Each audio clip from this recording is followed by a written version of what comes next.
की केसर या चित्रपटात पुन्हा एकदा बहिर्जी नायिकांना सहाय्य करताना दिसणार आहे अभिनेत्री मृण्मयी देशपांडे.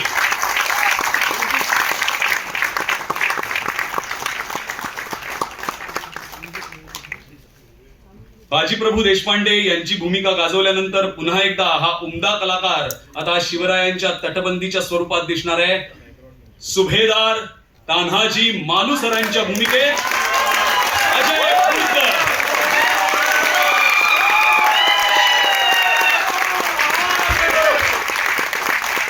सरदार येसाजीराव कंक यांच्या बलदंड भूमिकेत सुश्रुत मंकणी.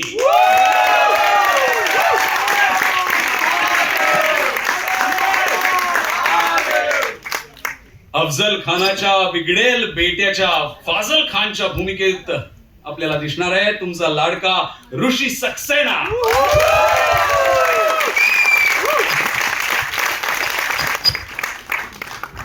महाराणी सोयराबाई राणी सरकार यांच्या भूमिकेत माधवी निमकर.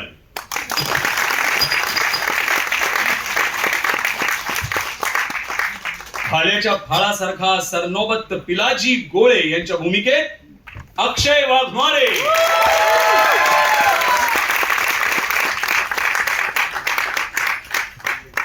सरनोबत नेताजी पालकर, युद्धात ज्यांना प्रतिशिवाजी म्हटलं जायचं त्या नेताजी रावांची भूमिका साकारतोय विक्रम गायकवाड.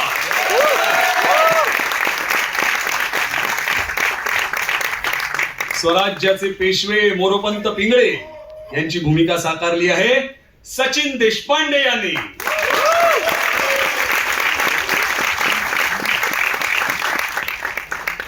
वजीर रणदुल्ला खानच्या भूमिकेत रोहन मंकणी. स्वराज्याचे सात्विक अधिष्ठान महाराणी सईबाई राणी सरकार यांच्या भूमिकेत ईशा केसकर.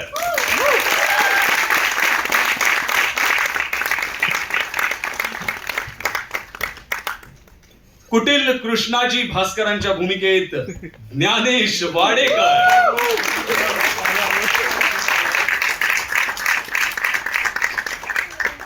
श्रीमंत सरदार रायाजीराव बांदल यांच्या भूमिकेत आहेत अनिकेत बांदल.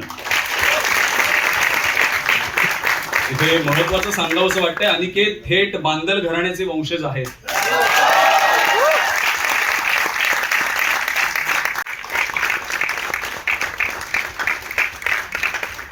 राजे सावंत यांच्या भूमिकेत सुनील जाधव.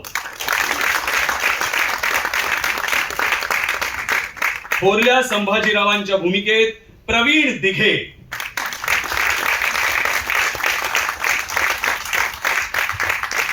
हसन खान पठाण यांच्या भूमिकेत ललित सावंत.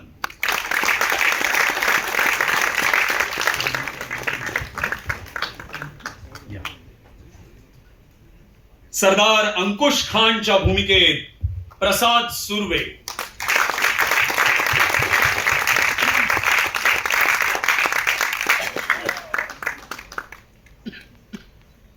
सरदार बाजी सर्जेराव जेधे यांच्या भूमिकेत विपिन सुर्वे.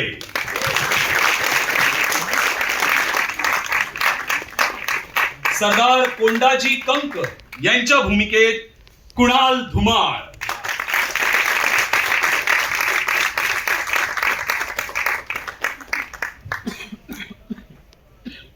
आणखीनही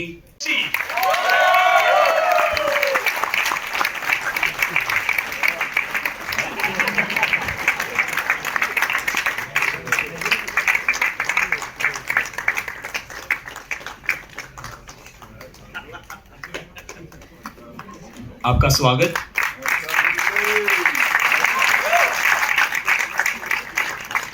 आणि अखंड महाराष्ट्राचं कुलदैवत छत्रपती शिवाजी महाराज यांची भूमिका साकारली आहे प्रख्यात अभिनेते चिन्मय मांडलेकर.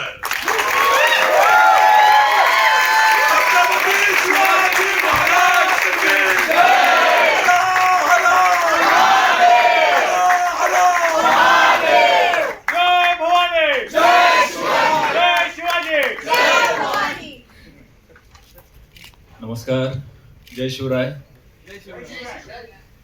खूप खूप आनंद होतोय ट्रेलर लॉन्चलाच इतका उत्साह बघून. म्हणजे खरं तर तुम्ही आम्हाला ट्रेलर दाखवलाय की किती उत्साह असणार आहे ते दिसतंय.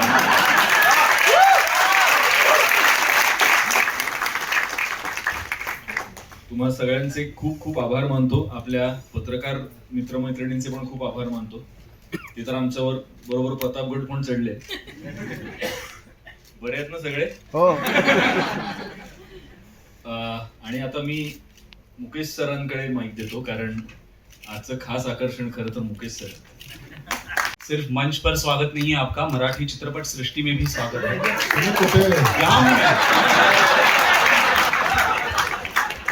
नमस्कार इतने मंडली. इतने सब कलाकार खड़े होंगे तो ऐसे यहाँ पे कौन देगा, सब ऊपर ही देखेंगे. Thank you so much. माफ कीजिए, थोड़ा पैदल हूँ मराठी में. लेकिन मजा मराठी में बहुत ज्यादा आया ऐसा लगता है. कई सालों से ऐसा हो रहा था कि जब जब इस तरह की बात आती थी तो मेरे पास फोन आता था ये रोल करने के लिए, लेकिन शायद कुछ लिखा था मेरी किस्मत में कि मुझे इस तरह मौका मिलेगा ये काम करने का.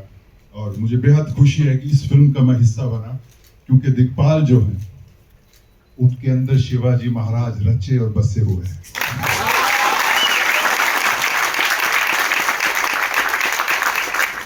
और मुझे खुशी इस बात की है कि ये कैरेक्टर जो था शिवाजी महाराज के सामने खड़ा हुआ था. ये भी बहुत बड़ी बात है. शिवाजी महाराज हम अच्छी तरह से जानते हैं, सिर्फ महाराष्ट्र के नहीं पूरे देश के सबसे बड़े हीरो. ये उन्हीं का जुनून था, उन्हीं की ताकत थी कि कोई भी बाहर वाला इस तरफ आंख उठा के नहीं देख सकता. बॉम्बे क्या पहुंचता, उधर जंगल में ही सबको उलझा दिया था. और अफजल खान साहब भी निपट के उधर ही गए. ऐसी हस्ती है. तो इस तरह के खेल का, इस तरह की फिल्म का हिस्सा बनने का अपने आप में बहुत बड़ा चैलेंज होता है. और जो दिग्पाल साहब की सुनाने में जो मुझे मजा आया, मुझे लगा अगर कहीं ऐसा हो गया तो मुझे इसकी बेहद खुशी होगी, क्योंकि इनके अंदर वो कैरेक्टर था. क्योंकि ये कई सालों से और आने वाले कई सालों तक इन्होंने शिवाजी की हर बात को जीना है और जी रहे हैं. तो ये सबसे अच्छी बात मुझे इस कहानी की रही कि मुझे ऐसे इंसान के साथ काम करने का मौका मिला जो सब कुछ समझता है इस कैरेक्टर के बारे में. शिवाजी की हर चीज, छोटी चीज जो है उन्होंने स्टडी की हुई है. तो मैं अपनी इस पूरी टीम को, चिन्मय जी ने बहुत बड़े बड़े काम किए हैं. शिवाजी महाराज, चिन्मय, मैं कहता हूं शिवाजी महाराज की जय हो. शिवाजी महाराज की जय हो.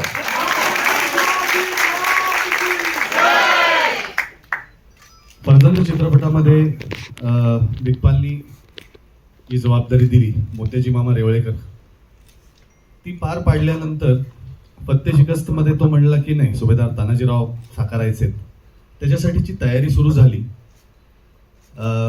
पण प्रामाणिकपणे सांगतो की म्हणजे काय करणार होत आपण. स्क्रिप्ट वाचन झालं, सीन्स वाचले, पण मला काही सापडे ना. आणि असं एकदम व्हायला लागलं की अरे बापरे, मोत्याजी मामा रेवळेकर झालं आणि आपल्याकडचं संपलं की काय सगळं. कधी कधी असं होतं की जेव्हा आपण अडचणीत येतो, अडकतो कुठेतरी, तेव्हा त्या गोष्टीसमोर लीन होणं, शरण जाणं हे सगळ्यात महत्वाचं वाटतं मला. मी तेव्हा पुण्यात होतो आणि घरी होतो आणि अस्वस्थ होतो, कारण की सापडत नव्हतं. की त्या कलाकाराला ते पात्र सापडलं नाही तर तो भयंकर त्रास असतो त्या काळातला. आणि मला ते सापडत नव्हतं, मला खूप त्रास होत होता. एक दिवशी दुपारी घरी बसलो होतो मी, अचानक माझ्या आईला म्हटलं मी जरा सिंहगडला जाऊन येतो.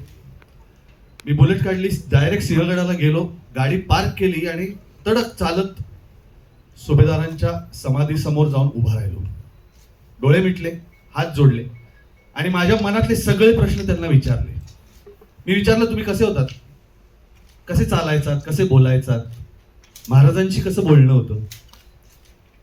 त्यांचा उल्लेख फार जवळचे मित्र म्हणून केला जातोच कायम, परंतु ते राजे आहेत.